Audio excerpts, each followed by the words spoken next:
Well, I think one of the things we need to do is to continue the business energy tax credit that we implemented. You know, those and similar kinds of measures, those are the kinds of things that incentivize folks to develop and to implement green energy jobs. We have some great examples here, and the estimation is, quite frankly, that these kinds of renewable energy jobs could be upwards to $50,000, $60,000. There are those around here who are involved in the business who say, you know, this is the next economic boom for the next 30 years. This is where we need to invest our time, our effort, and our resources. We've got solar. We've got solar here that outshines, you know, the place in the world that has the biggest and most advanced solar energy system, and that's Germany. Germany has less days of sunlight than even Portland does. We've got wind, we've got geothermal, we've got potential for biomass. So I think what the state can do, again, this can be one of those places where it can lead or get out of the way, and it can work with local governments and county governments to do away with contradictory laws that prevent innovation and prevent incentives from taking fruit.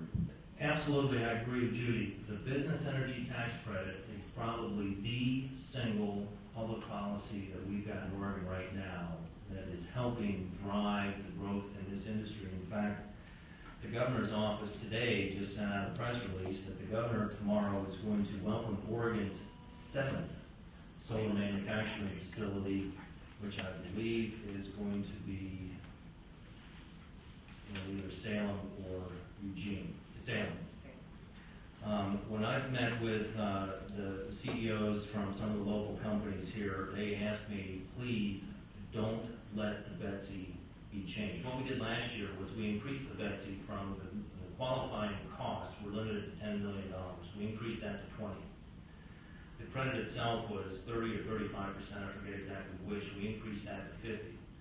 Now that is tremendous for these companies to come invest. We've already seen hundreds and hundreds of millions of dollars of investment in that industry in this state, and that probably is the single most important thing we can do to protect and continue to grow that industry in the state of Oregon. Well, what I think the legislature could do to help us become a leader here is to support a 4-year university in this area. Klamath Falls has one. I think there's one down in LeGrand. Here we are in Central Oregon with our vast growth, and we don't have a 4-year institution. We should try to develop solar, wind, hybrid, and become a leader in the area, similar to what they did down in Silicon Valley. Why don't we jump ahead, get ahead of the curve, attract as many people to move here? We already have an attractive climate. There's already good reasons for moving here. But a lot of scientists and engineers will not move to an area unless they have a 4-year institution. I think that will do a lot to stimulate the economy here.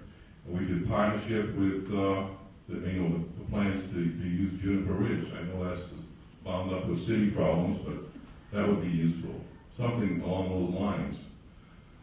I noticed in some articles I was reading about along the Columbia River, there are students that are learning in different junior colleges how to work on those wind turbines, and they're getting paid $60,000 and $70,000 a year. So that's an excellent way to bring in family jobs in an area. And these programs could be done in 2 years, and some could be done in 4 years. So let's just jump at the opportunities. Let's really press the state for a 4-year university here or college. Well, I think there's a lot of agreement on this panel about this issue. I think the BETC has been mentioned. The business energy tax credit has gone a long way towards getting environmentally friendly and green technology jobs going in Central Oregon. We have a number of businesses here in Central Oregon who use that tax credit in order to really build their business and create living wage jobs here in Central Oregon, and we need to do everything we can to support those innovators in this industry.